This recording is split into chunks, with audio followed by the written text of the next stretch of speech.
Right. Welcome to the second session of the Youth4Capacity Becoming series. This one is titled Becoming Champions of Children's Rights, organized by our dear members of the Children's Environmental Rights Initiative, CERI. Children, constituting 1/3 of the world's population, bear a unique burden in the face of climate change and face obstacles in exercising and claiming their rights. By championing children's rights, youth actively contribute to creating a future where every child's rights are respected and protected, ensuring a more just and sustainable world for generations to come. We are very glad to have this session here. As you may know, our Action for Climate Empowerment Agenda, or ACE, under the UNFCCC process, has also seen a growing interest and attention to a children's rights issue. If you go to the next slide. So this session is organized under the Youth4Capacity initiatives, supported by the Italian Ministry of Environment and Energy Security. The program aims at strengthening the capacities of young people while recognizing their crucial role as capacity builders in achieving ambitious climate action. Next slide, please. The program has 4 activity pillars. The first one is what we are doing today, virtual knowledge and skill enhancement, but it also has in-person hands-on capacity building events. For instance, we have been having various exciting sessions at the Regional Climate Week. The final one, final Regional Climate Weeks of this year will happen in Malaysia next week. So if you are in Malaysia or Singapore or near the region, please join us in person or virtually. We'll also be organizing some sessions at the COP as well, so please stay tuned for more information. And there will also be a mentorship program starting next year, and we've been very active in communications and outreach as well. Next slide, please. The Becoming series started by recognizing that youth are not a homogeneous group, but multifaceted change makers in various fields. This series seeks to empower youth to take on various roles of change makers and become negotiators, educators, entrepreneurs, activists, etc. The first session took place last week and was organized by TED Countdown, looking at becoming storytellers and build the capacity of youth to communicate their climate story. More sessions are planned for next year, so again, please stay tuned for more information.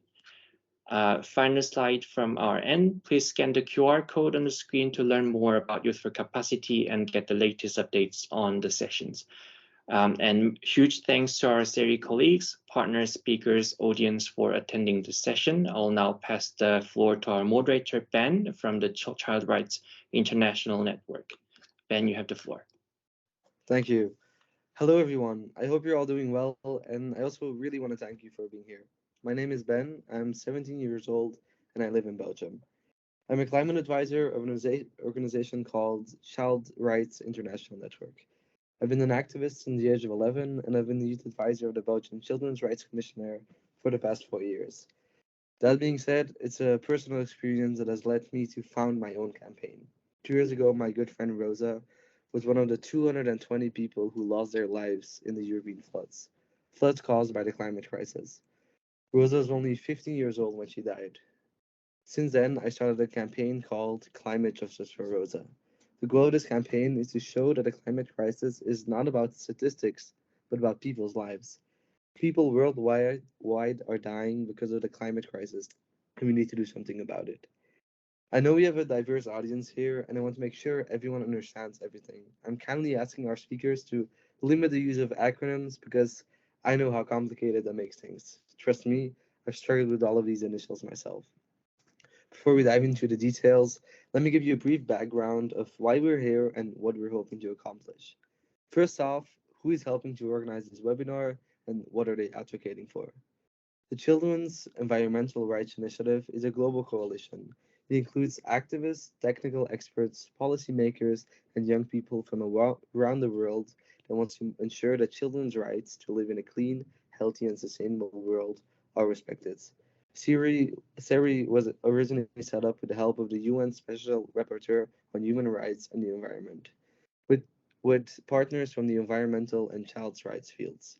They have a team that work on policy and advocacy related to the UNFCCC process.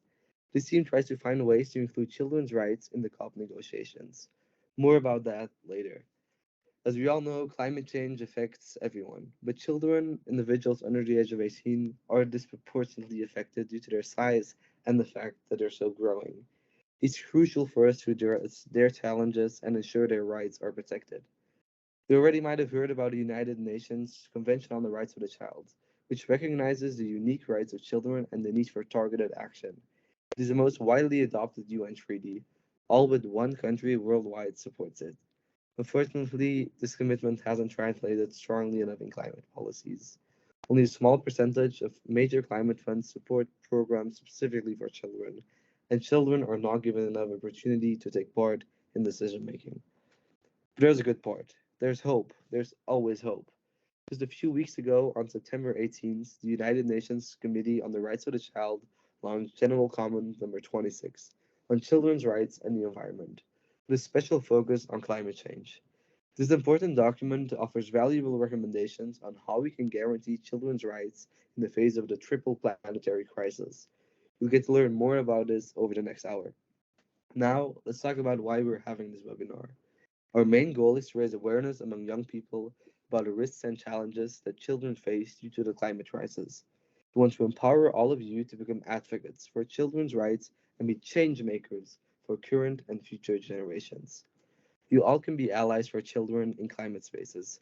I personally hope you leave today's webinar convinced that you, like me, can make your voices heard for children's rights to a clean, healthy, and sustainable environment. The format for today's session is quite simple. We'll start by playing an animation of the General Comment 26, and then we'll have a few presentations from different experts, including from UNICEF, a member of the UN Committee on the Rights of the Child, who drafted the General Comment, a member of the Children's Advisory Team for General Comment 26, and a representative from CERI Coalition. We'll then have about 20 minutes for a Q&A session to address any questions or thoughts you might have. I want to remind you that all your voices matter.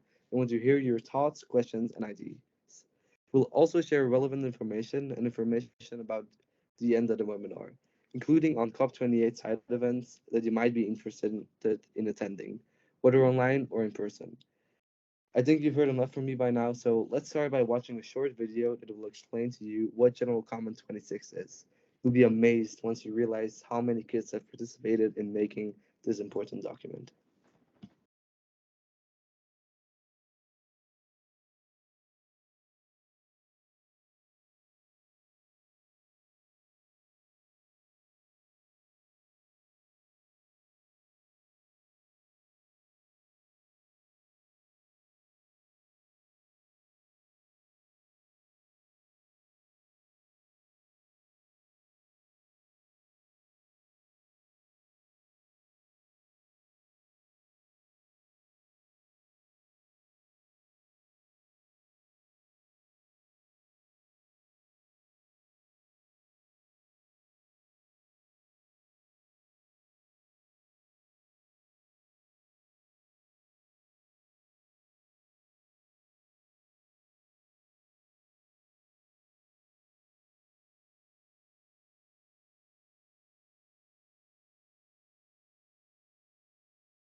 Okay, now that everyone knows what General Comment 26 is, we will hear from Paloma from UNICEF. We will set a scene about children's distinct vulnerabilities and rights and the needs to embed children's roles as an agent of change. Over to you, Paloma. Thank you so much, Ben, and thank you so much for all of you who are advocating to make sure that the world understands why the climate crisis is a child rights crisis.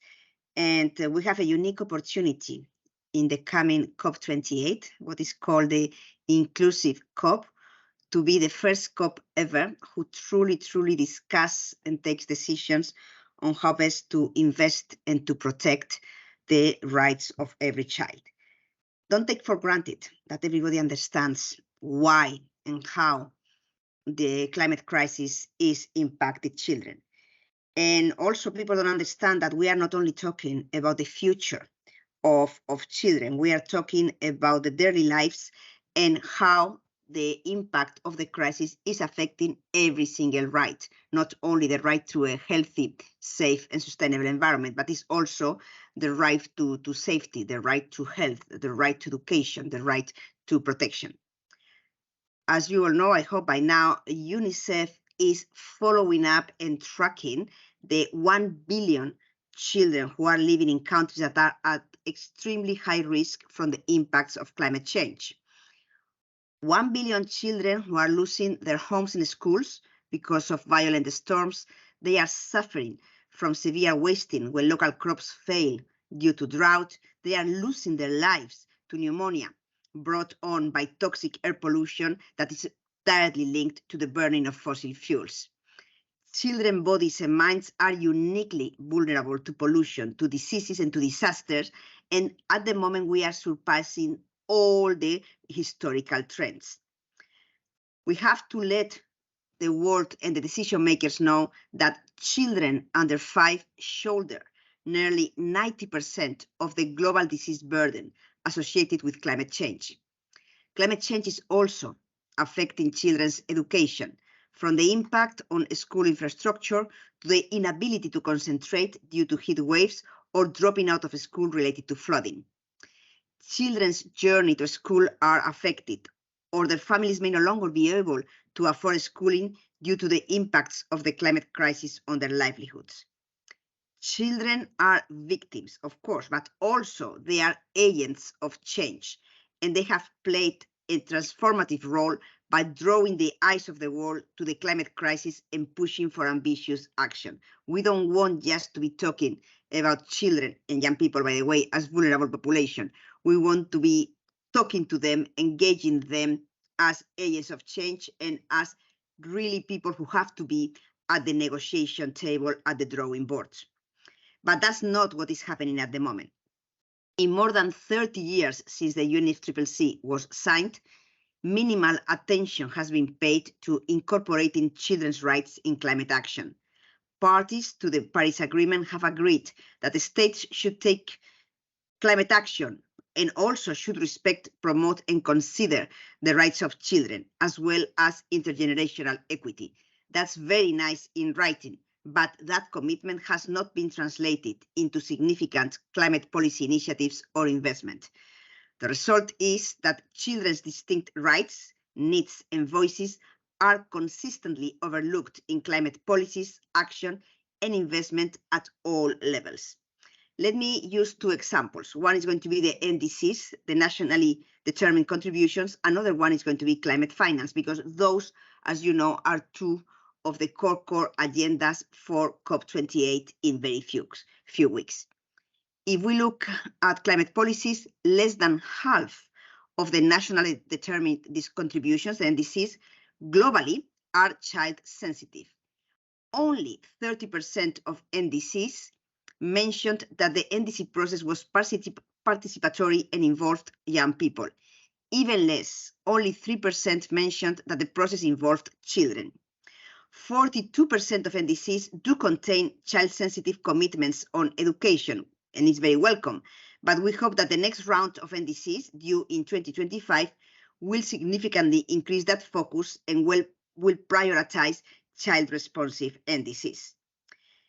If you want to learn more about the analysis of the NDCs through a perspective of child rights and child-sensitive policies, go to the website in UNICEF and navigate and explore the UNICEF NDCs for Every Child data platform, where you can see what have been the NDC submission for the global stocktake in every country.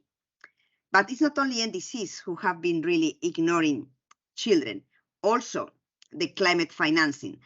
A very recent study with CERI Coalition found that only 2.4% of climate finance from key multilateral climate funds can be classified as child sensitive, and of 591 projects approved over a 70-year period from 2006 to 2023, just one project focused on education as its principal objective. So imagine, from 1 to 591 projects, we have a long way to go for the climate finance to truly prioritize children and the essential life-saving social services they depend upon. But there are good news. The good news is more and more we have governments who are committing to champion children. We have more than 40 countries who have now signed the Intergovernmental Declaration on Children, Youth and Climate Action. And there are more and more countries and governments who want to champion the investment and protection for children, especially the most vulnerable children, in the coming negotiations at COP. It is very important that children are mentioned, that children are visible, and that this is the stop that stop the invisibility of children in any COP agreement. And for that, and I'm going to finish with that because I think that the video really explains it all, we have a uniquely powerful tool that it is the General Comment 26 that provides critical guidance to governments on how children's rights may be mainstream into environmental decisions making at all levels. They have the legal, the policy guidance. Now what we need, of course, it is the political commitment. And I am delighted that we will hear further on that from Mrs. Todorova from the UN Committee on the Rights of the Child, as well as Sagarika from the Child Advisory Team. Thank you so much. Thank you, Paloma. That was super interesting. And now Velina, who's a member of the UN Committee on the Rights of the Child, will tell us more about the General Comment 26, what it means for children's rights and states' obligations regarding action for climate empowerment. Thank you, Ben. Thank you, Paloma, for this very strong intervention and very optimistic, actually, considering the future, the coming COP. And I'm so pleased to be here with you as a member of the Committee on the Rights of the Child. I will speak, I will concentrate on certain parts of the GC, but before that, I would like to ensure you that our General Comment 26 was a response of the Committee on the Rights of the Child to the enormous global wave of children that stood up against the climate crisis. And you said already, but let me repeat that probably the most important part of this document, of this interpretative guidance, is the statement of the committee that the right to a clean and healthy and sustainable environment is a children's right embedded in the convention. Therefore, the comment is highly relevant, not only for the governments that bear the responsibility to implement the convention, but also for children. We hope to support and empower their mobilization to demand from governments to respect, protect, and fulfill these new rights. The committee calls the states to apply child rights-based approach in their environmental and climate-related policies, recognize and respect children as environmental actors, and allow them to offering their contributions to debates about it. Education is one of the cornerstones of a child rights-based approach to the environment. Education is instrumental in protecting children's rights and the environment, and in increasing awareness and preparedness of children for environmental damage and adverse effects of climate change. Therefore, The environmental education, the committee says, must be transformative, inclusive, child-centered, child-friendly, value and skills-oriented, and empowering. The general comment provides practical guidance to states how to take urgent steps to fulfill their obligations to facilitate, promote, and provide for such education. For example, school curricula and teaching materials should be tailored to provide scientifically accurate, up-to-date, and developmentally and age-appropriate environmental information. Environmental values, children's civil and political rights, and measures to ensure that children can enjoy them safely should be reflected in the education and training of teachers and all education professionals. The school infrastructure should be safe, healthy, and resilient to climate-related disasters, the GC also says. Environmental and human rights education, including access to accurate and reliable environmental information, is crucial for free, active, meaningful, and effective child participation, the committee considers. Children, therefore, should be equipped to understand the effects of climate-related decisions on their rights and have opportunities to understand, to participate in all decision-making processes. Information should be disseminated by methods appropriate to children's ages and capacities and aim at overcoming obstacles such as illiteracy, disability, language barriers, distance, and limited access to information and communication technology. Children's views should be proactively sought by governments and other stakeholders and given due weight in the design and implementation of measures aimed at addressing the significant and long-term environmental challenges, and particularly in shaping adaptation measures, including disaster risk reduction, response, and recovery measures. To empower children in disadvantaged situations, such as children with disabilities, children belonging to minority groups, indigenous children, and children living in vulnerable areas may require additional support. To conclude, the committee's view is that the exercise by children of their rights to freedom of expression, peaceful assembly and association, to information and education, to participate and be heard, and to effective remedies can result in more rights compliant and therefore more ambitious and effective environmental policies. And we have to assure governments about that. It is therefore essential that child rights, including their rights to participate, are integrated into climate action and the UNFCCC negotiations. This integration not only gives voice to the generation inheriting this planet, but also ensures intergenerational equity and resilience. And I thank you for your attention. Ben, back to you. Thank you, Velina. It was really super interesting. And now we have a very special guest, Sagarika, who's one of the 12 members of the General Comment 26 Children's Advisory Team. She will provide her perspective and key messages related to education, access to information, and participation in climate decision making. So over to you. Thank you, Ben. Climate change is an existential threat, not just for future generations, but for all of us here today. And the worst affected are the millions of children around the world already suffering from the climate disasters in their country.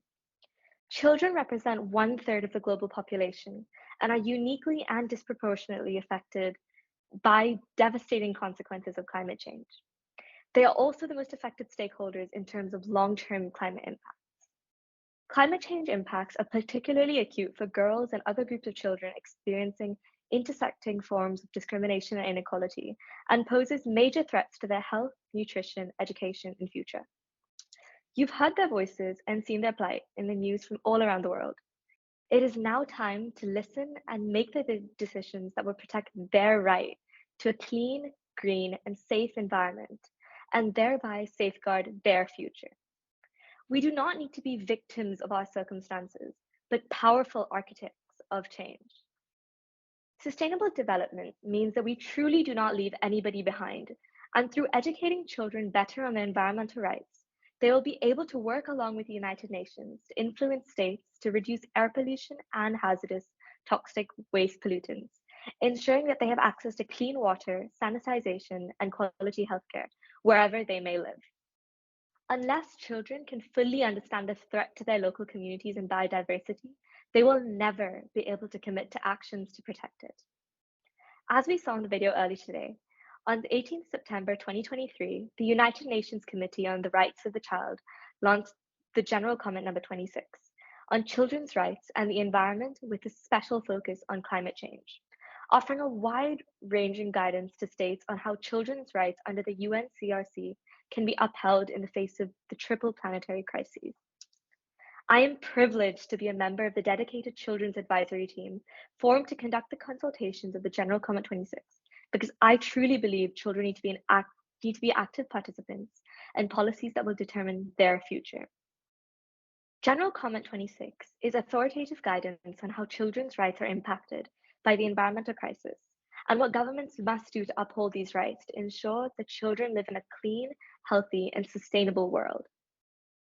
Through online and offline interviews, survey questionnaires, and consultations, we were able to ensure a huge wave of participation of almost 16,331 children from over 121 countries. Together, we also created Our Planet, Our Rights, Our Voices, a global charter that reflects the key demands and messages of children and young people from around the world regarding their rights, the environment, and climate change. The Global Charter, along with the General Comment 26, is a powerful tool for governments to implement children's environmental demands. A child-friendly version of General Comment 26 is available, alongside Our Planet, Our Rights, Our Voices, the Global Charter. Children's voices must be considered in environmental decision-making, and I would like to stress the critical role of environmental education in preparing children to take action, advocate, and protect themselves from environmental harm. Every child has to first have access to learning and then be allowed the freedom to find their voices, to be part of policies that safeguard their future. I believe that children may not have caused the climate crisis, but through our efforts and participation in such global consultations like General Comment 26, we are leading the way to ensure the protection of children's environmental rights and a sustainable and equitable standard of living for every child, no matter where they may live. Thank you. Thank you so much, Sagarika. Our last speaker before we start answering your questions is Jack from Save the Children and presenting on behalf of the Children's Environmental Rights Initiative. We'll present the coalition's key policy messages for COP28 on children's rights. Over to you, Jack. Oh, thanks so much, Ben. Yeah, I'm really thrilled to be here speaking to you all, and in particular to hear from the young people here today. I think, as clearly highlighted by Paloma in her opening remarks, the majority of key climate processes, with perhaps the rare exception of the Action for Climate Empowerment Work Programme, are often blind to the particular needs of children and really fail to recognise their leadership and agency as key stakeholders in climate action. I'm going to try and speak as concisely as possible to some of the key changes we want to see within UNFCCC processes to really ensure the meaningful and long-term elevation of child rights. As a starting point, we really need to see parties championing child rights and their speaking points and bringing the voices of children, particularly those from the front lines of the climate crisis, into the spotlight. It's also essential to recognise that children and youth, while both key constituencies that share many of the same aims and values and concerns, are not homogenous, and that this recognition is really essential for ensuring that child rights and the age-specific susceptibilities of children get the attention they so sorely need in these key decision-making spaces. When it comes to the COP cover decision, COP27 really saw unprecedented attention paid to children, and we really want to build on these gains by securing recognition of the unique vulnerabilities of children to climate change, which many of our speakers have pointed to today, and crucially to request that the subsidiary body for implementation to convene an expert dialogue on children and climate change to consider how to strengthen child-responsive climate action and intergenerational equity. The purpose of this dialogue would be to understand the implications of relevant evidence and data on children, to also build the capacities of parties to respond and to share relevant knowledge and guidance on the design and implementation of climate action that respects the rights of children, and all, of course, very closely rooted in the recently released General Comment 26. To speak quickly to some of the other key negotiating streams, I encourage everyone here today to read the Children's Environmental Rights Initiative Child Rights Entry Points COP28 paper for negotiators. This paper highlights very clearly the importance of mainstreaming and elevating children's rights and voices in areas like the global stocktake, in pushing for the integration of child rights provision in climate funds, in ensuring that the new climate finance goal really responds to the needs of children, and ensuring that child rights are embedded in the new Fund for Loss and Damage and wider funding arrangements. I recently returned from Malawi, where I witnessed firsthand the impacts of Cyclone Freddy, which for me was one of the first times of seeing loss and damage really in action. I spoke to families there in an internal displacement camp where they shared their fears about their children's missed education, their lack of access to nutritious food and healthcare, and their growing concerns for their children's safety. I think it's beyond a doubt that we need to see a major and urgent step change for children like these who are falling through the cracks. On the global goal of adaptation, amongst a range of key asks, we urgently need to see provisions that explicitly reference children's rights and intergenerational equity. We need to see that key recognition of children as meaningful and equal stakeholders, and to see the inclusion of education as a theme. Education wasn't included in the COP27 decision on the global goal of adaptation, despite the massive impacts of climate change on children's education and the potential role of education in supporting transformational adaptation through building resilience and developing green skills. Linked to this, I'd really like to draw particular attention to the importance of the child education and empowerment in climate action under the ACE Glasgow Work Programme. In particular, really welcoming activity C2 on providing guidance in this area. Now, the deadline for this activity is June next year, and we really hope that today's session, along with General Comment 26, will contribute to informing this activity under the work programme.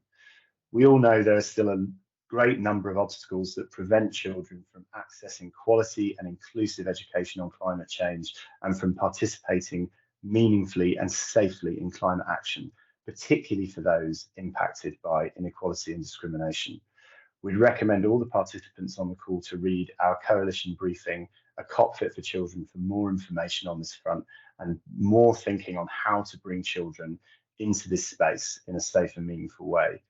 We all know the benefits and the opportunities that can arise from mainstreaming children through the ACE agenda, such as enhancing their knowledge, their skills and attitudes on climate change, increasing their resilience and adaptive capacity, fostering their creativity and innovation, strengthening their leadership and empowerment, and promoting their rights and well-being. And while not one of the main negotiated outcomes at COP this year, we really need parties to continue to advance the ambitious implementation of the Glasgow Work Programme and its action plan, all with children front of mind. Now, across all these threads, in the medium to longer term, there should be consideration of the development of a more structured and formalised approach to children's rights under the UNFCCC. In the same vein as the Gender Action Plan that came into force at COP23, parties could develop a children's action plan to consolidate and coordinate efforts to strengthen child rights within existing climate processes. General Comment 26 should, of course, be the guiding document for this, and this should involve parties, the UNFCCC Secretariat, UN entities, children, youth, and stakeholders at all levels. Thank you very much for bearing with me while I was rattling through a lot of information in quite a condensed amount of time. As a number of our speakers here today have brilliantly highlighted during this session, there's definitely reason to be hopeful. And I hope with you all here today, with children, with youth, with civil society, with negotiators, we can succeed in this vital mission together. Thanks very much for having me. Thank you so much, Jack. Now that we've provided you with all of this information, we'd really love to hear from you all watching or listening. Now is the time to ask your questions, and we'll do our best to answer them. You can either ask a question to a specific person or just a general one, and we'll see who can come up with the best answer. And also, by the way, there's been a few of you asking for materials. You said a few people have been asking for links of the materials that our speakers have referenced. We'll share the links to the website where all materials will be shared. So, are there any questions? You can say them or type them in the chat.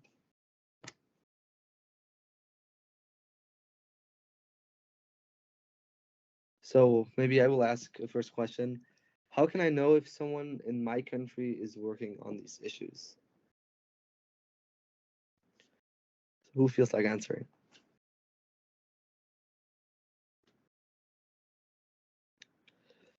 Jack. Yeah, it's a great question. I mean, for children and young people, I think it's worth tapping into all of the different child and youth groups that might be in a particular country. That's thinking about Fridays for Future. That's thinking about Youngo. Potentially campaigners and young people working with UNICEF or Save the Children or Plan or other members of the CERI coalition. I think tapping into those networks is the first place I would start. And I think if you're uncertain about it, find out about what kind of child rights organisations are operating in your country and ask for some advice, because they'll probably have all of those links and can point you in the right direction. Awesome, thanks. And now for our next question. It was all maybe a bit complicated. Where can I find more information that's maybe a bit more understandable?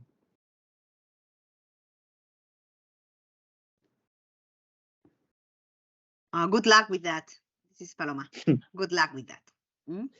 No, I think that at the moment, for many reasons, no, but especially since the agenda so far has been very much dominated, by the science, by the policy adjustments, especially around the mitigation agenda.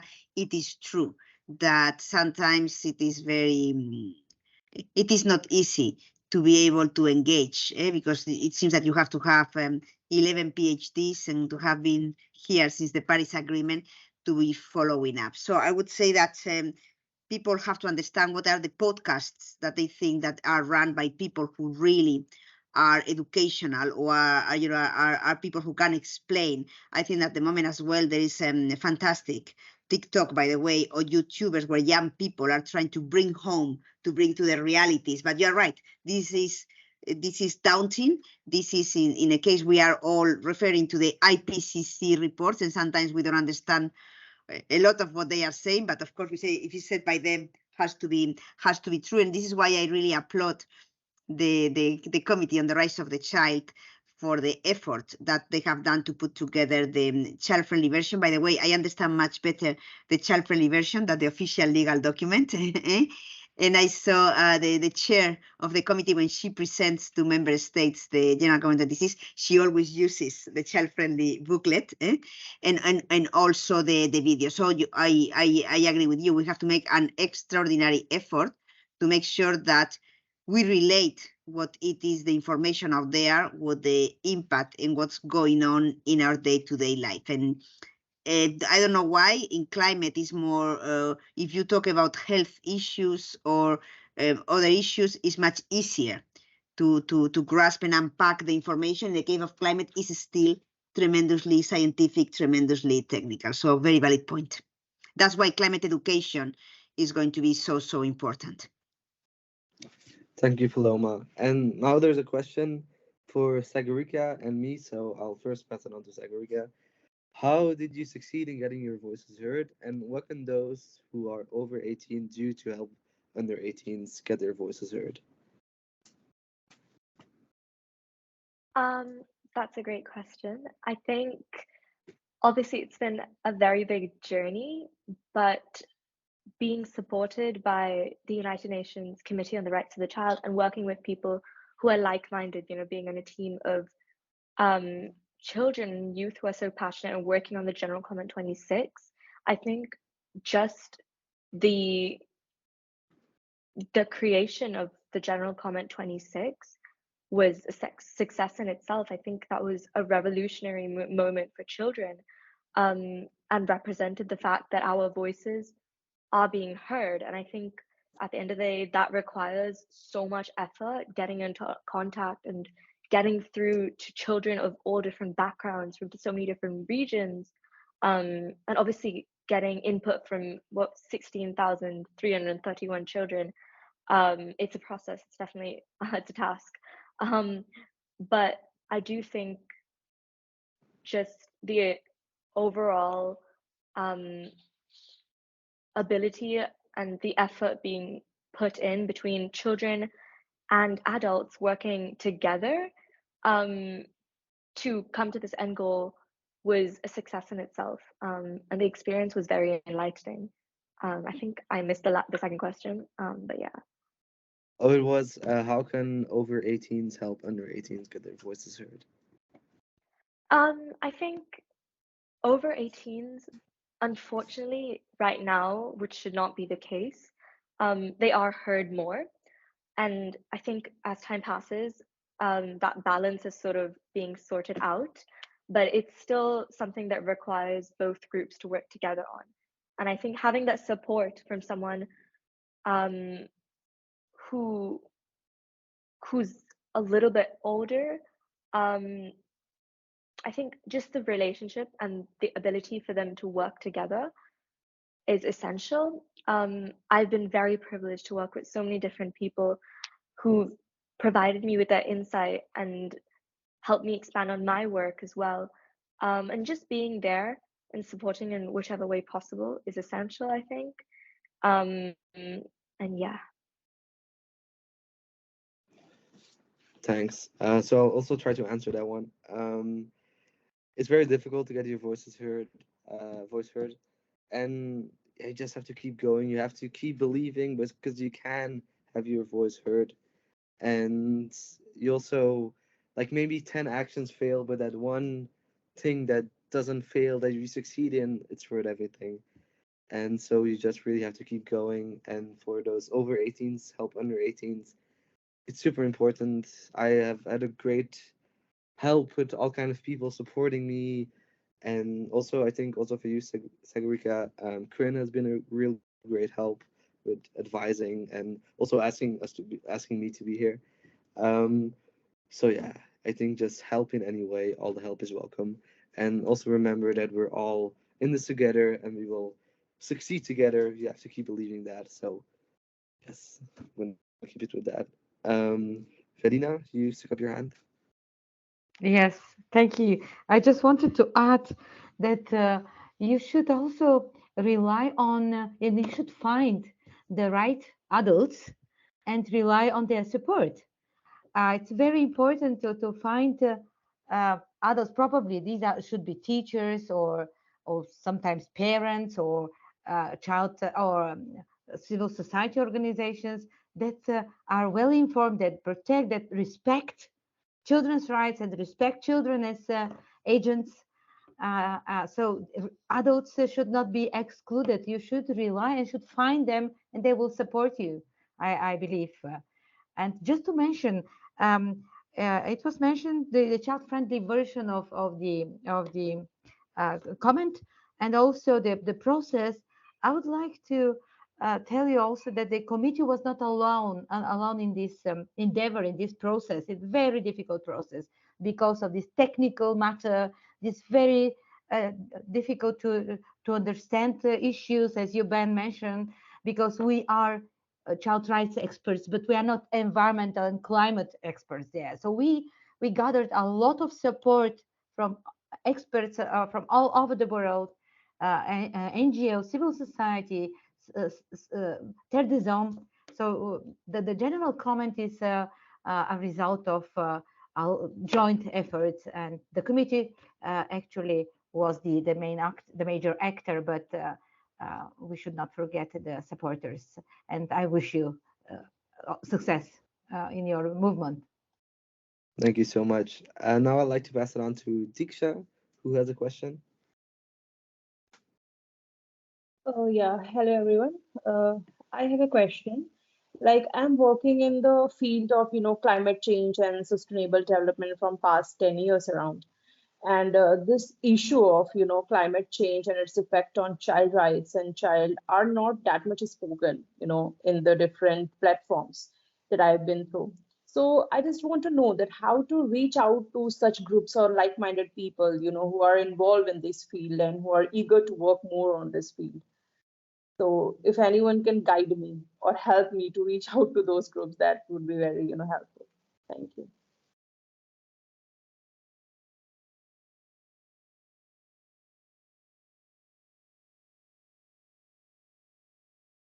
Can I just ask on that question? Are you asking about child and youth groups or civil society that works on child rights, or all of it? No, I'm already a part of Young Youth Group, by UNFCCC. Any, local organization or group in India or even at an international level who are, totally devoted to work in this field. And at grassroots level, I'm not asking just, on mails and not only on conferences. I just want to work at grassroots level with them. So do you have any idea on something like that? So Diksha, what I would say is the power of climate action, it is, I would say, not even local level, it's at community level, okay? And the power is to be involved in something that you care about deeply, okay? And it can be many things. It can be a waste management plant near your house that is creating issues. It can be air pollution that is really affecting your friends, your parents. My point is, look for what is your passion, what you want to be fighting for, because that will be the guide to what type of local group you want to be engaging with, okay? And on that also I would say careful, okay? Careful, because you really have, I mean, you are going to devote your passion, your time, your energy, and you have to find a group that you feel you are really is worthy for you. You know what I mean? So there are all types of groups with all types of interest, lots of political interest behind, and especially, I mean, you are in a continent, as you may know, that there's a lot of politically driven youth initiatives. What I mean, I would say is that can, I don't know where you live in India, but it's going to be around. As we said, it could be through your schools, through your colleges, it could be through your, I don't know, religious denominations, but really you have to be, I mean, as you are, I'm sure, smart about it, and choose very well. If not, yes, you will have to go to the global networks, and in the case of India, it is really, really vast. And of course, we can put you in contact with UNICEF India, who has enormous programs, enormous, on youth climate engagement, but it could be that what you are looking is something much more rooted in what is your community, what it is your city, okay? But yes, I would say UNICEF India, I mean, on the website, you have a phenomenal, enormous, more than 1 million Indian young people are linked to that, but perhaps that's not what you feel passionate about. So that's why I say that you have to really be looking around, and yes, be careful. No, not be careful, be clever about how you engage, and if it's that what you really feel you can put your heart and your hours on, especially at local level. Thank you so much, Paloma, for your valuable insight. Thank you so much. Now I'd like to pass it on to Omar, who also has a question. Morning, everyone. My name is Omar Alami. I am 11 years old and I am a student in London Academy. And I'm also the a climate change activist. And I would like to ask a question to Benjamin Van Bunter. Sorry for spelling your name wrong. I have a question, like, how have you got your path as a leader? Okay, thanks for that question. I'm not sure that I'm really a leader, but I try to be at least. So it's been like very difficult for me. But after my good friend Rosa died, I just had to do something about climate change. So I decided to put up a big campaign with all Rosa's friends. It was in a big climate march in Brussels. I think it's 2 years ago. So that's really where it started. I had like a campaign, all dressed in red for Rosa with big signs. Then the COP was approaching, sending mails to all the politicians I could think of. No one answered, of course, but I just kept going. Then after a while, a very important politician, Frans Timmermans, now the old head of climate at the European Commission, answered my mail, invited me, and since then it just kind of been a roller coaster. And yeah, just do whatever you can to make a difference, see what you want to change, and do that. Also, don't like set too big of like objections for you. You can't have them, but don't say I'm going to solve the climate crisis, because you can't do it alone. You need help. We're all trying to do it, but like have little ideas or things and just keep going further, and just try to make a difference. I hope that's a good answer to your question. Yeah, Or... thank you so much. Thank you. Awesome. So now maybe as like a last question, because we don't have that much time left, to everyone, like, will General Comment 26 change something?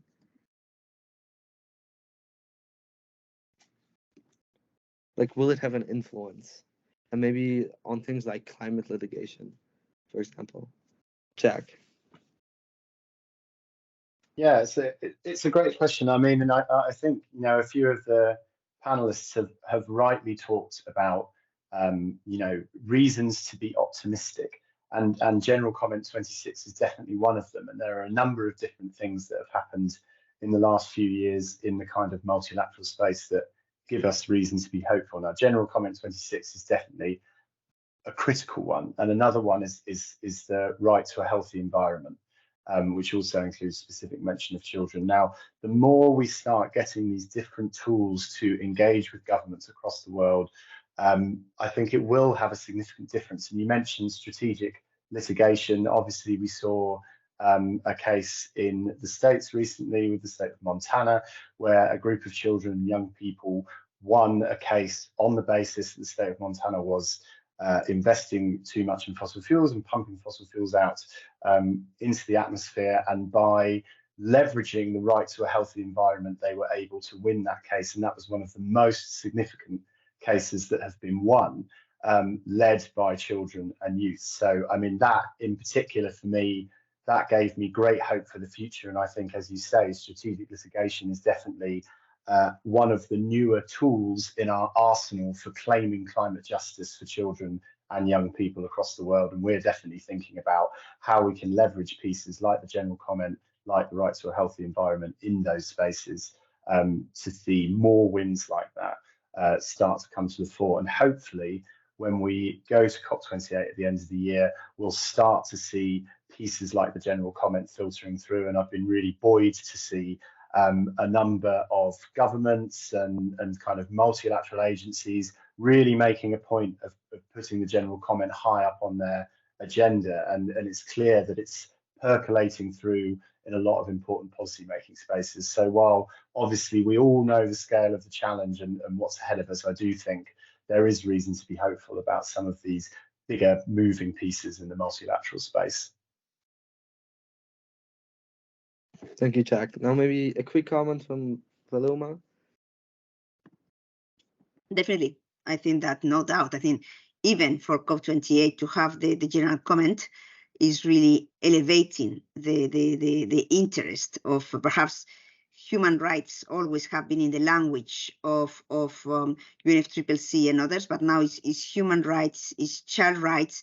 There will be certain governments, especially in certain geographies, I would say Latin America, Europe, part of Africa, who really will take this general comment very, very seriously. It will lead to parliamentarian debates. It will lead to the submissions to the Committee of the Rights of the Child, but also I think, hopefully, Jack, it will create an extra push for the structural dialogue for COP29, so we can channel the discussions on child rights. I really think that this is the way these intergovernmental processes work, and is the most ratified convention on the world. So I think that no doubt this is going to give us a little edge, up to us to tap into that and to transform that into decisions, of course. But no, I think it's going to be extremely useful. Thank you so much. Okay, it's time to wrap up. But before I say goodbye, I'd like to share some info about upcoming events at COP28 that you can either attend in person or online. For those who will be in Dubai and need a break from following the negotiations and putting pressure on our policymakers, here are some recommendations. And for those who won't be there, I highly recommend you follow some events online. You get an impression of what COP events are like and have the opportunity to hear some amazing perspectives from all around the world. There'll be countless great events happening, but here on your screen are our top 5 in chronological order.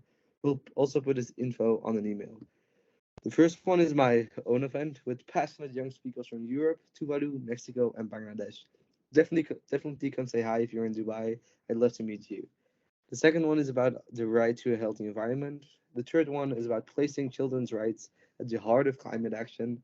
Fourth one will further emphasize the importance of children's rights into a healthy environment. And finally, we have an event about a very important General Comment 26, which we've talked about a lot today. I would like to express my thanks to each one of you, Paloma, Vedina, and Jack, for making it their life goal to stand up for the younger generations. Sagarika for being one of the young heroes that worked so hard on General Comment 26, and all of you watching for your active participation. Each perspective and each shared expression today has proven one crucial thing: the urgent need to protect children of today and of tomorrow from the climate crisis. Our generation has a unique role to play. It's really simple. We'll either go down in history books as failures or saviors. I know which one I prefer. Children from all over the world, like my friend Rosa, are already paying the ultimate price due to the climate crisis. We must unite in our efforts to prevent more innocent lives from being lost. I'm personally convinced that we owe it to the ones that we've already lost. So really, thanks for being here, and don't hesitate to reach out to an activist near you if you want to get started and don't know how. And we're in this together, but we'll fix it together. Thank you.